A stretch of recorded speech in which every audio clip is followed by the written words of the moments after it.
स्थान पर आप रह रहे हो ये आपका निज स्थान नहीं है, ये तो आपका अस्थायी सटे है। और जितना आपका संस्कार है उतना ही रहोगे, इससे ज्यादा नहीं रह सकते।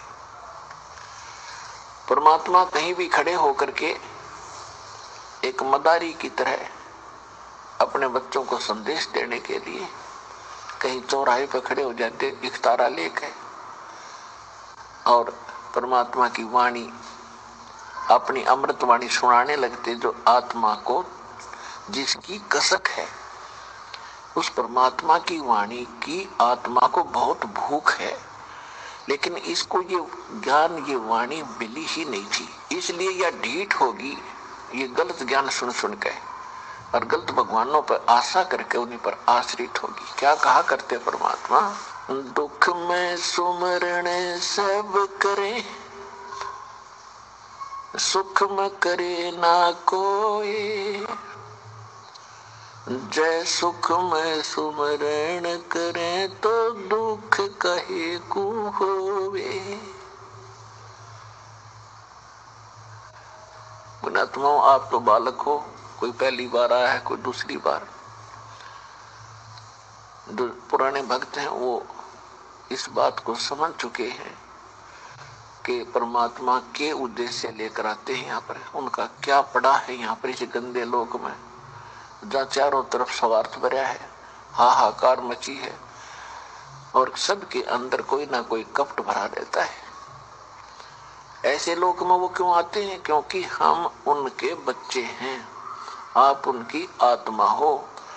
और जिसके बच्चे बिगड़ गया या कोई बच्चा कहीं फंस जाता है गलत गिरोह में या कहीं जेल में चला जाता है तो माता पिता उसके लिए तड़पते रहते हैं और हर भरसक प्रयत्न करते हैं किसी प्रकार मेरा बच्चा इस बंधन से मुक्त हो। तो वो आपका पिता है, आपके लिए भटक रहा है और आपको इस यहाँ के भगवान ने, यहाँ के शैतान ने, काल भगवान ने आपको ऐसा मिसगाइड कर दिया कि अब आपका समझ में नहीं आ रही सचमुच कोई और भी भगवान है। कबीर ये माया अटपटी, सब गट आड़ अड़ी, किस किस को समझाऊं ये कुएं भांग पड़ी। कबीर इस संसार को समझाऊं के बार, ये पूछ पकड़ के भेड़ की और उतरा सावे पार। अब परमात्मा हमें बताया करते थे कि इस काल के इस झूठे सुख को प्राप्त करके या कुछ प्राप्त करने के प्रयत्न में आप एक भी मेरी नहीं सुनना चाहते कि ये लोग ठीक नहीं है, ये संपत्ति आपकी नहीं है, काया तेरी है नहीं, ये माया कहाँ से हो। उद्यम करे और नाम जपे, मनुष्य कर्म है दो। जब तेरा शरीर ही एक दिन तू फूक फाक के इसने जागा फुकवा के, तो जिस कोठी और बंगले और बैंक बैलेंस ने तू अपना मान रहा बोंदू, ये तेरा कैसे हो गया। नाम जपे और कर्म करे, उद्यम करे अपने पेट के लिए, भगवान पर विश्वास करे, ये दो काम है मनुष्य के। और भक्ति करे। तो परमात्मा कहते कबीर इस संसार ने समझाऊं के बार, और ये पूछ पकड़ के भेड़ की उतरा चाहे पार। गरीबदास जी कहते हैं कि भेड़ पूछ को पंडित पकड़े और ये भादो नदी विहंगा, गरीबदास हुए भौजल डूबे, जहां नहीं साध सत्संगा।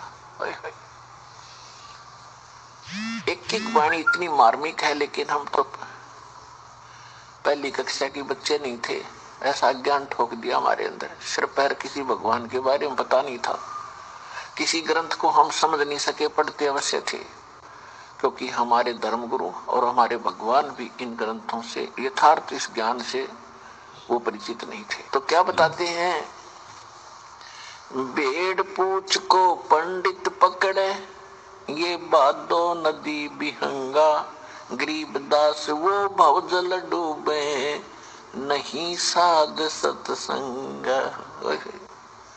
क्या कहते हैं कि जैसे भादवा महीने में खासकर राजस्थान, हरियाणा, पंजाब, उत्तर प्रदेश में एक विशेष वर्षा होती है। सबसे ज्यादा वर्षा भादवे के महीने में होया करे और उस समय दरिया सभी अपने पहले से डबल पानी के फलों से भरकर चलती है। इतना उमड़ उमड़ कर किनारों को छूती हुई चलती है और पानी में भंवर गिर रहे होते हैं। ऐसी दरिया से पार होने के लिए और किसी से कोई पूछता है कि पार जाना है मैंने इस दरिया से, कैसे जाऊं, और उसको कोई भेड़ की पूंछ पकड़वा दे कि ले ये भेड़ और दे मुझे 5 रुपये 100 रुपये हरिया तुझे पार कर देगी, तो वो साधन पार करने का नहीं है, वो तो डुबोन का है। वह आप भी डूबेगी और जिसने उसका आश्रय लिया है वो भी मरेगा डूब कर। उसके लिए तो एक नौका चाहिए, मजबूत और लीक प्रूफ है, वाटर प्रूफ है, और बढ़िया उसका खेवट हो, यानी चलाने वाला भी कुशल हो, भंवर से बचा कर निकाल कर ले जाए, उसमें सीधा ठोक दिया तो भी डूब जाएगी। तो इसमें गुरु एक चालक होता है और ये ज्ञान रूपी नौका ये आपको दी जाती है, इसमें आपने बैठना है और गुरु इसका खेवट होता है। तो ये तरीका तो है उस भादो वाली नदी से पार होने का। तो ये संसार एक ऐसा भादो नदी है, इससे पार होने के लिए हमने सत साधना, सत मंत्र और सच्चे परमात्मा की शरण की आवश्यकता और सच्चे सतगुरु की। तो पुण्यात्मा, आज आपके ऊपर जो परमात्मा ने रजा बख्शी है, जो मेहर की झड़ी लगाई है, ना जाने आपने कितने जन्म जन्मांतरों में कोई शुभ कर्म किए होंगे जो यो समय और